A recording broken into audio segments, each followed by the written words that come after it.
The Mississippi River turned blood red in the dawn light of May 18, 1863, as Union gunboats unleashed their morning barrage against the bluffs of Vicksburg. The thunderous roar of naval artillery echoed across the water, like the voice of an angry god, each shell screaming overhead to crash into the Confederate stronghold perched 100 feet above the mighty river. General Ulysses Simpson Grant stood on the deck of his flagship, watching through his field glasses as smoke and debris erupted from the city's fortifications. The bearded commander had already tried twice to take this crucial Confederate bastion, and twice he had been repelled. But this time would be different. This time, he would not retreat. Inside Vicksburg's earthen fortifications, Confederate General John Clifford Pemberton paced along the ramparts, his weathered face grim as he surveyed the approaching Union forces. The city had earned its nickname as the Gibraltar of the West for good reason. Its commanding position on the Mississippi made it nearly impregnable to direct assault.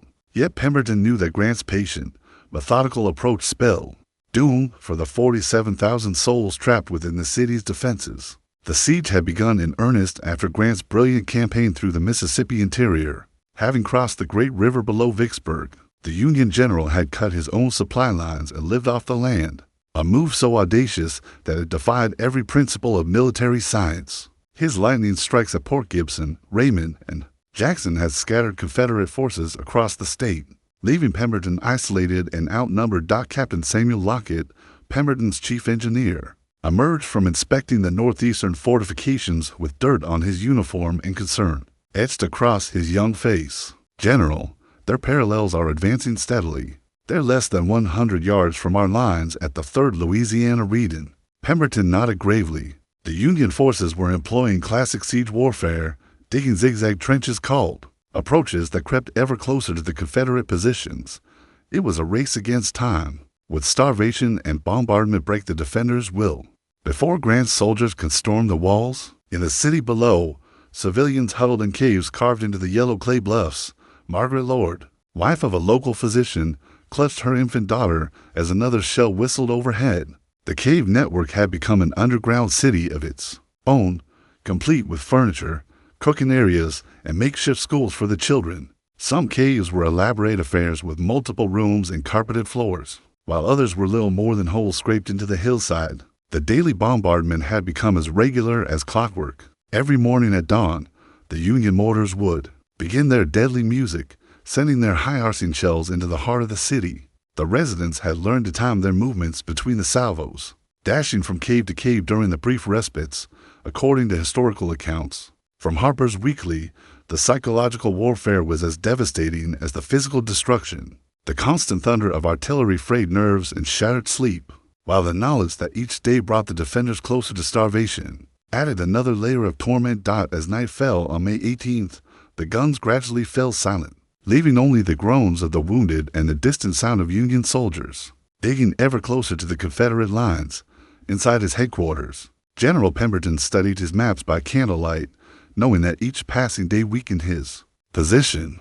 The question was no longer whether Vicksburg would fall, but how long its brave defenders could hold out against the inevitable tide of Union steel and determination. The morning of May 22nd, 1863, dawned with an ominous stillness that set every Confederate soldier's nerves on edge. General Grant had ordered a massive assault on Vicksburg's defenses, and 45,000 Union troops prepared to storm the earthworks that had defied them for weeks. At precisely 10 o'clock, the signal guns thundered across the battlefield, and blue-clad soldiers erupted from their trenches like water bursting through a dam. Confederate Captain Richard Taylor, commanding a section of the 3rd Louisiana Redan, watched in amazement as wave after wave of Union infantry advanced across the open ground, their bayonets glinting in the morning sun. "Steady, boys," Taylor shouted above the deafening roar of musketry. "Let them come closer." His men, mostly Louisiana volunteers who had never seen their home state since the war began,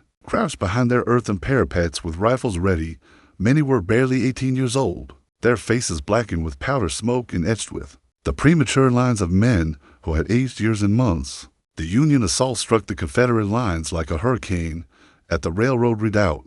Brigadier General Michael Lawler's brigade fought with desperate courage, some soldiers actually reaching the Confederate parapets before being cut down by point-blank artillery fire. The stars and stripes were planted on the outer slopes of the fortifications 3 separate times, only to be torn down by Confederate counterattacks inside the city. Dr. William Balfour moved between his makeshift hospitals, treating wounded, soldiers and civilians alike. The constant bombardment had turned every substantial building into a potential death trap, forcing medical operations into cellars and caves. His wife, Emma, had organized the women of Vicksburg into an efficient nursing corps, their long skirts sweeping through corridors slick with blood as they carried water and bandages to the wounded.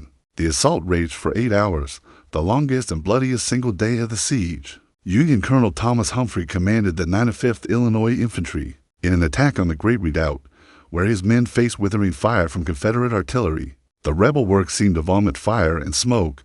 He would later write, in his memoir, "Our boys fell like wheat before the scythe, yet still they pressed forward with a courage that defied description." As recorded in Confederate military dispatches, General Pemberton watched the battle from his command post, his hands clasped behind his back as he observed the desperate fighting. He knew that each successful repulse brought him closer to an impossible choice: continue the defense until his army was destroyed, or surrender the Gibraltar of the West to preserve his soldiers' lives. By evening, the Union assault had been decisively repelled, leaving over 3,000 Federal casualties scattered across the approaches to Vicksburg's walls. Confederate losses were comparatively light, but Pemberton knew he could not afford many more such victories. His ammunition was running low, his food supplies were dwindling, and disease was beginning to take its toll on the garrison. That night, as burial details worked by torchlight to clear the battlefield, a strange silence settled over the opposing lines. Union soldiers called out to their Confederate counterparts, sometimes trading tobacco for coffee across the narrow no-man's land. In one memorable exchange, a Federal soldier shouted, "Johnny, when are you going to surrender?" The Confederate reply came back through the darkness, "When you Yankees learn to shoot straighter." The failed assault marked a turning point in Grant's strategy. No longer would he spend his men's lives in frontal attacks against prepared positions. Instead, he would tighten the noose of siege warfare, using time and starvation as his primary weapons. The investment of Vicksburg would become a methodical, scientific affair, a battle of engineering and endurance rather than blood and courage. In her cave shelter, Margaret Lord wrote in her diary, "The Yanks have tried their worst today and failed. Our brave boys have held the lines, but I fear what tomorrow may bring. For each day grows harder than the last, and our supplies grow shorter." June 10, 1863, marked the beginning of what would become known as the Mole War beneath Vicksburg's defenses. Union engineers, led by Colonel Andrew Hickenlooper of Ohio, had begun excavating a massive mine beneath the 3rd Louisiana Redan, the most formidable Confederate strongpoint on the northern perimeter. The work proceeded in absolute secrecy, with miners from the 45th Illinois Infantry tunneling through the yellow clay 20 feet below ground. These men, many of whom had worked in the coal mines of southern Illinois before the war, understood the deadly art of underground warfare. They worked in shifts around the clock, their picks and shovels muffled with cloth to avoid detection by Confederate sentries above. Confederate Captain Andrew Jackson Higgins, commanding the garrison at the 3rd Louisiana Redan, began to suspect something was amiss when his men reported strange sounds emanating from beneath their feet. "It sounds like rats scratching in the walls," reported Sergeant Patrick O'Brien, a former dock worker from New Orleans whose Irish accent had thickened with exhaustion and fear. General Pemberton ordered counter-mining operations to begin immediately. Confederate engineers, led by Captain Samuel Lockett, started their own tunnels designed to intercept the Union mine before it could reach the Redan. The underground war had begun in earnest, with both sides racing against time in the suffocating darkness below ground. Above ground, the daily bombardment continued with mechanical precision. Admiral David Dixon Porter's gunboat fleet maintained their positions on the Mississippi, hurling 11-inch shells into the city at regular intervals. The massive projectiles created craters large enough to bury a horse and rider, while the constant vibration loosened building foundations and shattered windows throughout Vicksburg. Civilian life had adapted to this new reality with remarkable resilience. Marion Loughborough, wife of a Confederate officer, described in her journal how the cave dwellers had created an entire subterranean society. Children played games between bombardments. Mothers taught lessons scratched on cave walls with charcoal, and neighbors shared their dwindling supplies with touching generosity. The food situation had become desperate by early June. Confederate Commissary Officer Captain John Walker reported that his stores contained only 15 days' worth of full rations for the garrison. Civilians were already subsisting on quarter rations, supplementing their meager allowances with whatever they could forage. Rats, cats, and dogs had begun disappearing from the city streets, finding their way into stew pots as conventional food. Sources were exhausted, according to reports preserved in the National Archives. Union intelligence gathered from Confederate deserters painted a grim picture of conditions within the besieged city. Scurvy had begun to appear among the defenders, their gums bleeding and teeth loosening from lack of proper nutrition. Typhoid and dysentery claimed lives daily, weakening the garrison's ability to man the extensive fortifications. On June 23rd, the Underground War reached its climax. Confederate miners, working desperately to intercept the Union tunnel, broke through into the Federal gallery just as Union engineers were placing the final charges. A vicious hand-to-hand fight erupted in the cramped tunnel, fought with pistols, knives, and clubbed muskets in the flickering light of miners' candles. Private James McPherson of the 45th Illinois, nephew of the Union general of the same name, found himself grappling with a Confederate sapper in the narrow confines of the tunnel. The fight lasted only minutes, but seemed like hours in the absolute darkness below ground. When the smoke cleared, 3 Union miners lay dead, but the Confederate countermine had been sealed with sandbags and timber. The psychological warfare above ground had intensified as well.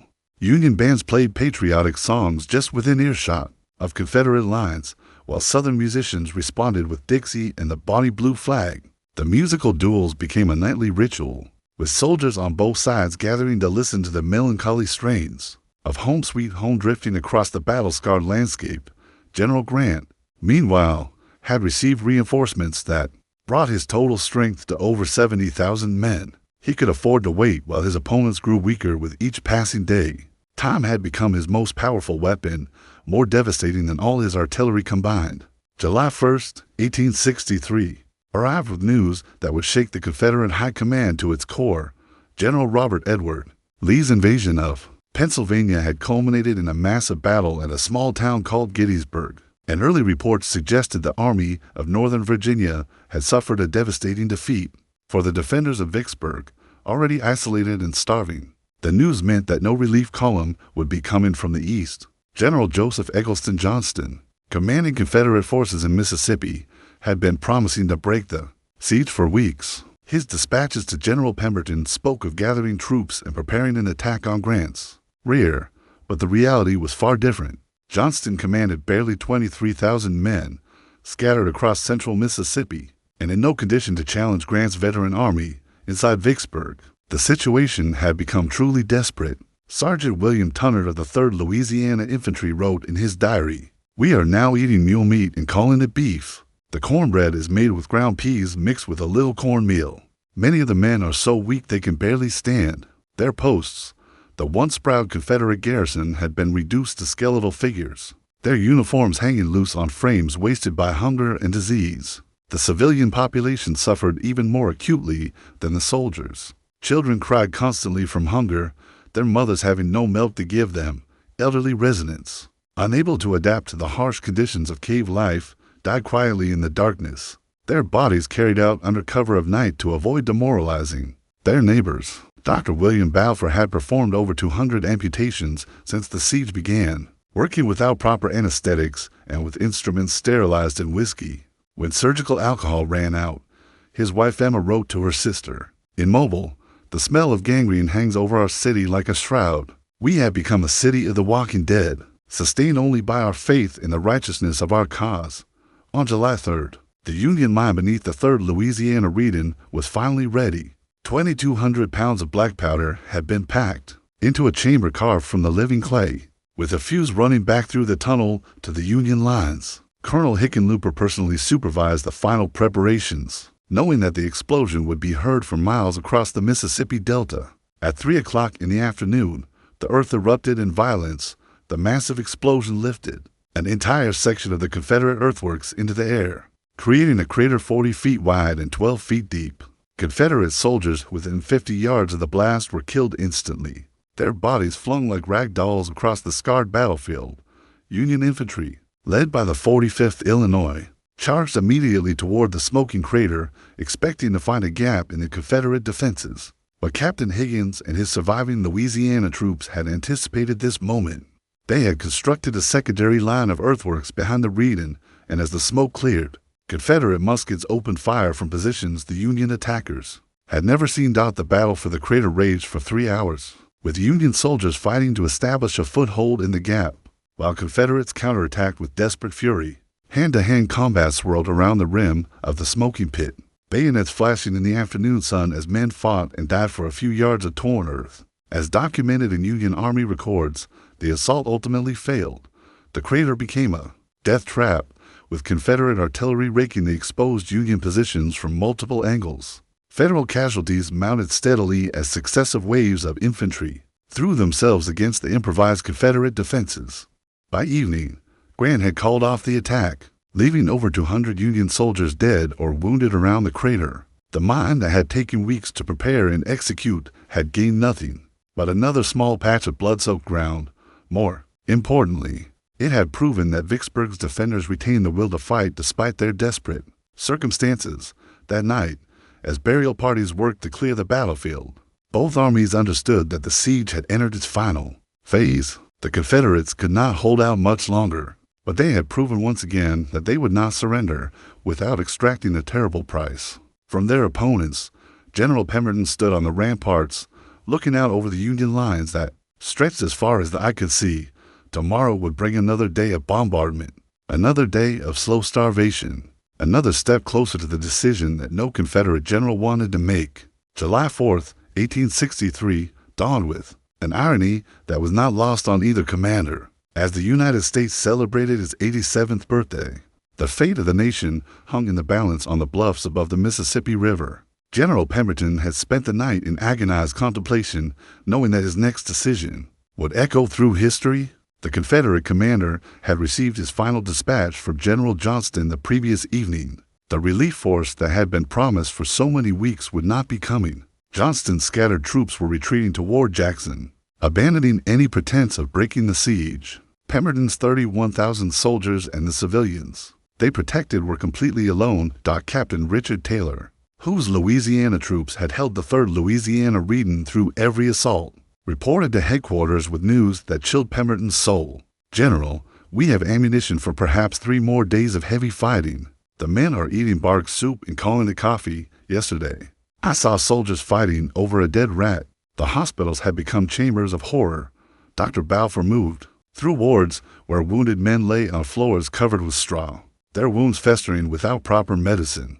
Gangrene had claimed more limbs than Union bullets, and the mortality rate among the wounded had climbed to over 60%. Children born during the siege were dying within days, their mothers too malnourished to sustain them. In the cave network beneath the city, Margaret Lord wrote what she believed might be her final diary entry. "The children no longer cry from hunger, they lack the strength. Mrs. Henderson's baby died in the night, the 3rd infant we have lost this week. I fear we are witnessing the slow death of our beloved city."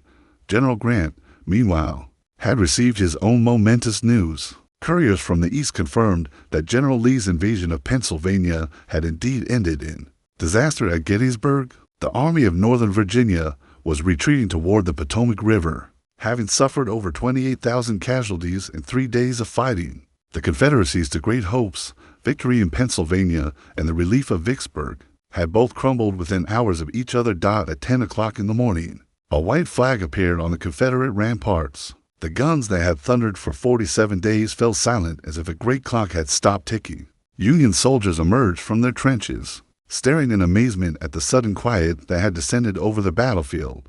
General Pemberton, accompanied by Captain Lockett and the other staff officers, rode out to meet General Grant beneath a large oak tree that had somehow survived the bombardment. The two commanders had known each other before the war, having served together during the Mexican conflict 15 years earlier. Now they faced each other as representatives of a divided nation. The negotiation was brief and surprisingly cordial. Grant offered the same terms he had proposed weeks earlier: unconditional surrender. Pemberton, his face gone with exhaustion and strain, asked for guarantees regarding the treatment of his soldiers and the civilian population. Grant, perhaps moved by the obvious suffering of the defenders, agreed to parole the Confederate soldiers rather than sending them to northern prison camps.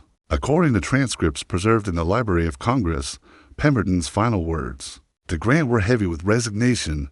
I am compelled by circumstances over which I have no control to make this arrangement. I hope, General, that you will treat my men with the respect due to soldiers who have fought bravely for their beliefs. News of the surrender spread through both armies within minutes. Union soldiers cheered and fired their muskets into the air, while many Confederates wept openly at the thought of laying down their arms. Some Louisiana troops, unable to face the shame of surrender, slipped away in the darkness to join guerrilla bands operating in the Mississippi swamps. The formal surrender ceremony was set for the following morning. Confederate soldiers would stack their arms and furl their battle flags. Before marching out of the city they had defended with such desperate courage, for many, it would be their last act as soldiers of the Confederate States of America. As night fell on July 4, 1863, the siege of Vicksburg was effectively over. The Gibraltar of the West had finally fallen, and with it, Confederate control of the Mississippi River was broken forever. The war would continue for nearly 2 more years, but the outcome was no longer in doubt. In her cave shelter, Margaret Lord heard the news from her husband, who had served as a volunteer aide to General Pemberton. It is finished, he told her simply. Tomorrow we will see the sun rise on a different world. July 5, 1863, brought a morning unlike any other in Vicksburg's history. The silence that had settled over the city felt unnatural. After 47 days of constant bombardment, Union soldiers cautiously approached the Confederate earthworks, many seeing their opponents face to face for the first time since the siege began. What they found shocked even battle-hardened veterans. Confederate soldiers were skeletal figures, their uniforms hanging in tatters on frames reduced to skin and bone. Many could barely stand, leaning on their muskets for support. As they prepared to surrender the weapons they had carried through dozens of battles, the once proud army of Vicksburg had been reduced to a shadow of its former strength. General Grant, displaying the magnanimity that would later define his presidency, ordered his commissary officers to immediately distribute food to the starving Confederates and civilians. Union soldiers shared their rations with former enemies, creating scenes of remarkable humanity amid the devastation of war. Private Thomas Henderson of the 21st Iowa Infantry wrote to his wife, I gave my hardtack and coffee to a Johnny Reb who looked like he hadn't eaten in a week. He thanked me with tears in his eyes and said his boy back home was about my age. The formal surrender ceremony began at 10 o'clock in the morning. Confederate units marched out of their earthworks in formation, their tattered battle flags snapping in the humid Mississippi breeze for the last time. The 3rd Louisiana Infantry, which had held the crucial reading through every assault, led the procession with what remained of their regimental colors. Captain Richard Taylor, commanding the Louisiana troops, had the heartbreaking duty of ordering his men to stack their arms. These soldiers, who had enlisted with dreams of glory in defending their homeland, now faced the reality of defeat. Many wept openly as they placed their muskets in neat piles, each weapon representing months or years of faithful service to a cause now lost. The civilian population emerged from their caves blinking in the sunlight like creatures from another world. Women and children who had spent nearly 2 months underground appeared as pale phantoms, their clothing soiled and torn, their faces marked by prolonged suffering. Marion Loughborough, the officer's wife, who had chronicled the siege, wrote, We emerged from our subterranean world to find our beautiful city transformed into a moonscape of craters and rubble. General Pemberton, having surrendered his sword to General Grant in a private ceremony, addressed his soldiers for the final time. His voice, barely audible above the sound of shuffling feet and muffled sobs, carried across the assembled ranks. You have fought with courage that will be remembered long after this war ends. No soldiers in any army have shown greater devotion to duty or deeper love of country. I am proud to have commanded such men. The paroling process took 3 days to complete. Each Confederate soldier received a printed document guaranteeing his freedom until properly exchanged. Though most understood they would never fight again as organized units, many Louisiana and Mississippi soldiers simply walked home.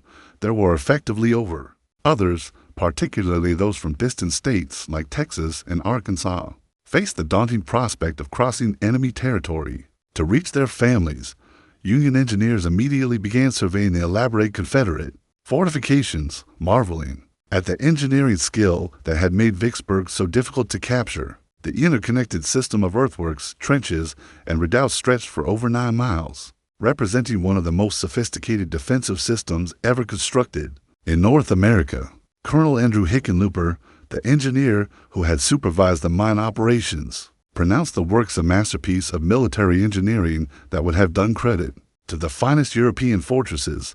The toll of the siege was staggering. Confederate casualties numbered over 4,000 killed, wounded, and missing, while Union losses exceeded 10,000. But the civilian suffering had been perhaps the greatest tragedy.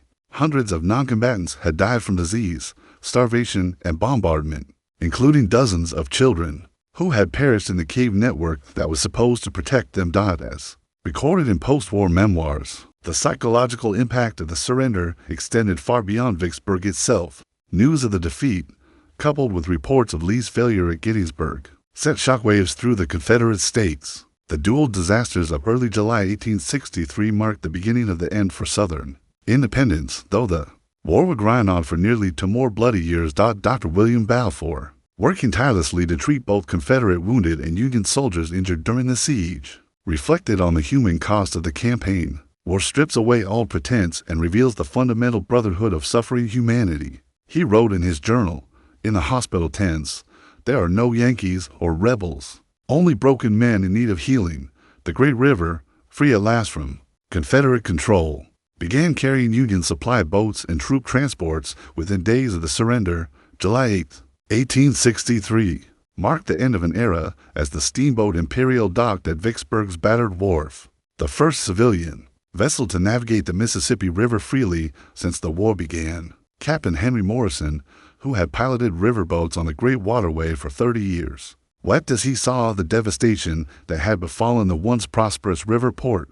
The strategic implications of Vicksburg's fall became clear within hours. General Grant immediately dispatched gunboats downstream to coordinate with General Nathaniel Prentice Banks, whose Union forces had been besieging Port Hudson, Louisiana, the last Confederate stronghold on the Mississippi. With Vicksburg in Federal hands, Port Hudson's position had become untenable, and its surrender followed within days. President Abraham Lincoln, receiving the news in Washington, reportedly declared, "The Father of Waters again goes unvexed to the sea." The Mississippi River, America's great commercial highway, had been reunited under Union control from Minnesota to the Gulf of Mexico. The Confederacy had been effectively cut in half, severing Texas, Arkansas, and much of Louisiana from the rest of the southern states. The aftermath of the siege revealed the true extent of Vicksburg's suffering. Union medical personnel, working alongside Confederate doctors like William Balfour, discovered that malnutrition had affected virtually every resident of the city. Children showed signs of rickets and scurvy, while adults exhibited the hollow-eyed appearance of prolonged starvation. The cave network, which had sheltered thousands during the bombardment, was found to contain the remains of those who had died during the siege but could not be buried due to constant artillery fire. General Pemberton, facing criticism from Confederate authorities for his surrender, would spend the remainder of the war in relative obscurity. Many Southern newspapers condemned his decision to capitulate, arguing that he should have attempted to cut his way out of the siege lines.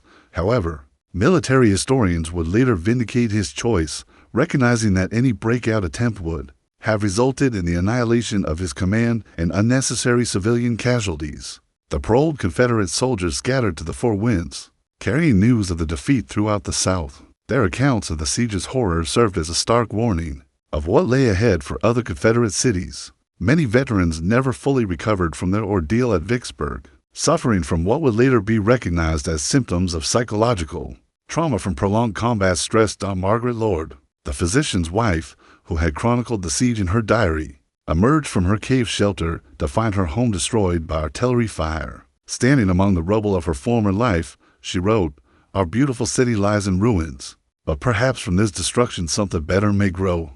The children who survived this ordeal have learned lessons about human endurance that no schoolbook could teach. The Union occupation of Vicksburg proved surprisingly benevolent. General Grant, following Lincoln's guidance toward reconciliation, appointed military governors who focused on restoring civil order and providing humanitarian aid to the suffering population. Union engineers began immediate repairs to essential infrastructure, while military surgeons worked to combat the epidemic diseases that threatened to claim more lives than the siege itself. According to post-war economic studies, the capture Of Vicksburg saved the Union millions of dollars in shipping costs and generated enormous revenue through restored river commerce. Cotton, held in warehouses throughout the Mississippi Valley for over 2 years, began flowing to northern mills. Within weeks of the surrender, the economic revival of the river trade provided employment for thousands of civilians on both sides of the conflict. The sieges and also marked a turning point in the careers of several key figures. General Grant's methodical, successful campaign brought him to Lincoln's attention as a commander who could win decisive victories without excessive casualties among his own troops. Within a year, he would be promoted to General-in-Chief of all Union armies, setting the stage for his eventual presidency for the Confederacy. Vicksburg's fall represented more than a military defeat. It symbolized the futility of Southern independence dreams. The river that had once been the Confederacy's western boundary was now a Union highway carrying soldiers and supplies deep into the heart of the South. Confederate morale, already shaken by the Gettysburg defeat, plummeted further as the reality of their strategic situation became undeniable.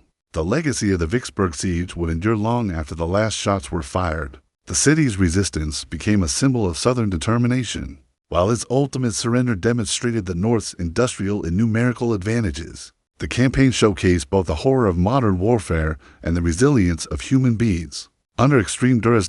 As the summer of 1863 drew to a close, Vicksburg began the long process of reconstruction. The scars of war would remain visible for decades, but the city's strategic position ensured its eventual recovery. The great river continued its eternal journey to the sea, carrying with it the hopes and dreams of a reunited nation, still struggling to heal the wounds of a fratricidal conflict. The Battle of Vicksburg had ended, but its echoes would resonate through American history for generations to come.